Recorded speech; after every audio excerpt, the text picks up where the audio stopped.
Recently, I've got a lot of questions asking how I learned Chinese, and also a lot of questions asking how native English speakers learn English. How do Americans remember so many English words? So I thought I'd make a video talking about my language journey and also share some tips and techniques for learning a language as an adult without any language environment. Especially if you struggle with memorizing words, this is going to be really helpful. So make sure to stick around to the end. I've been learning Chinese for about 6 years now, and a lot of people have asked how I was able to reach a relatively fluent level. And honestly, being in the classroom environment really helped me a lot in the beginning. It was really helpful to have a teacher teach me the basics and give me a foundation in this language. But a lot of the work for me also came from outside of the classroom, especially in situations where you don't have a language environment and you're not surrounded by this language every day and you can't practice these basic daily conversations. So it's really important to try to make the environment for yourself and put in the extra effort. Outside of class, I would surround myself with as much Chinese as I possibly could.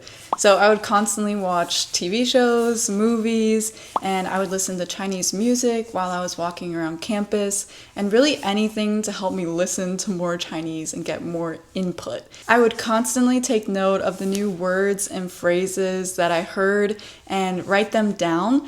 And I have so many notebooks just filled with me repeating the same things over and over and writing everything I heard down. But most importantly is that I would talk to myself in my head using Chinese. For example, if we learned a new word or phrase or even sentence structure in class, then I would try my best to really incorporate that into my inner monologue.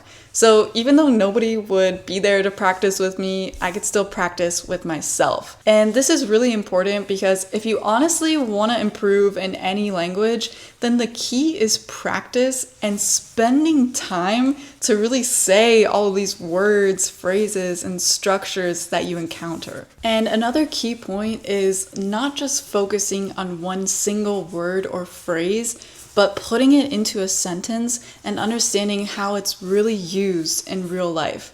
Because if you spend a lot of time just repeating one word over and over and over, you might be able to remember it, but it's gonna take a lot of extra effort and brain power, and it's not really applicable if you don't know how to use the word properly. So instead, I would recommend finding some more examples of how to use this word. And this way you can really understand and deeply feel the meaning of this word, and you'll be able to use it naturally, and when other people use it, you'll be able to understand what they're trying to say. This is also important because in real life conversations, or when we're reading a paper or a book or something like that, these words are never really isolated.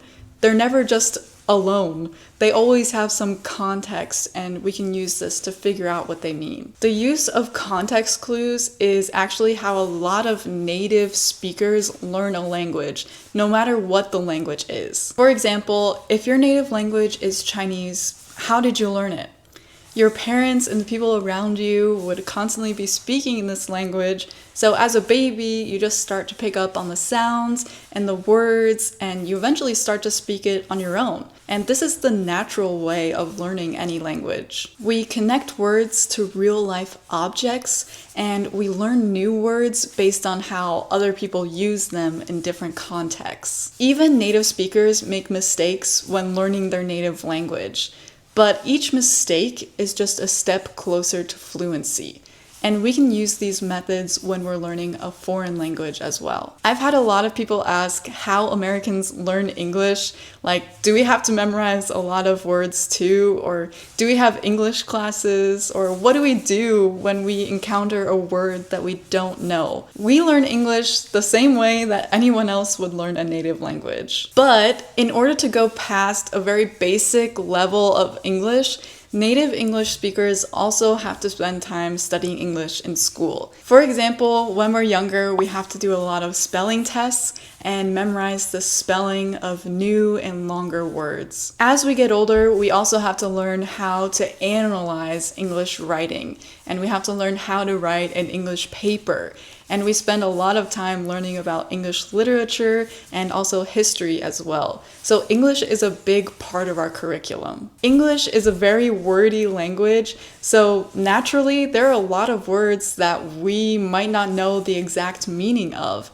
And even as native English speakers, we have to spend time learning these new words. There are a few different methods of learning these new words, but I'm going to share one common method that is going to be very helpful. We'll call this method the context clues method. It's also used a lot for learning English when it's not your native language, and I've summarized 3 main steps for you to follow, but just keep in mind this method does require a little bit of a basic English understanding to use it. When we see a new word that we don't know in a sentence, first we need to figure out the basic and general meaning of the overall sentence. Like, what's the tone? Or what other words could we put in place of this new word and still have the whole sentence make sense? And this is the core of using context clues. Second, we use context clues, or the information surrounding this word, to make an educated guess on what this new word really means. And then the third step is to finally use a dictionary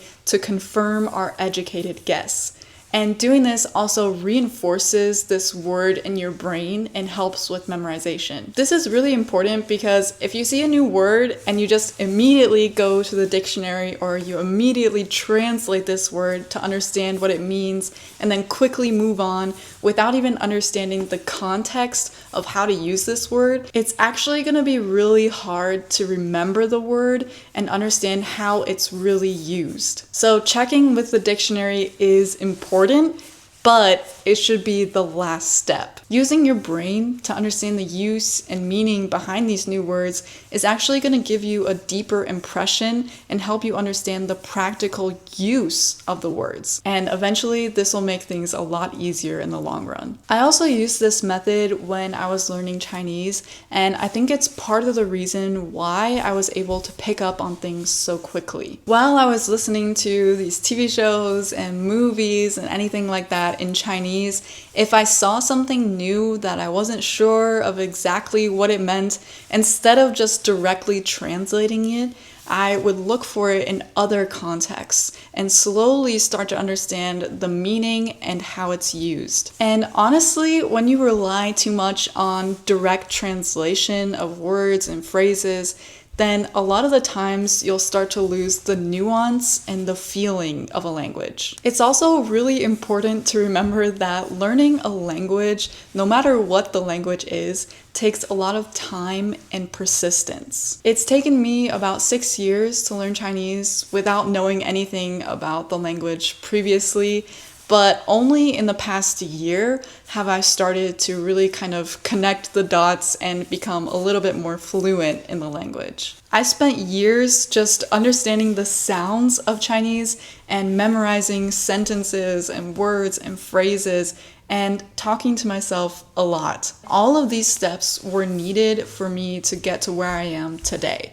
So my biggest piece of advice is don't give up. I hope this video was somewhat motivational for you, no matter what language you want to learn, and I hope that this technique is going to help you a lot in your studies.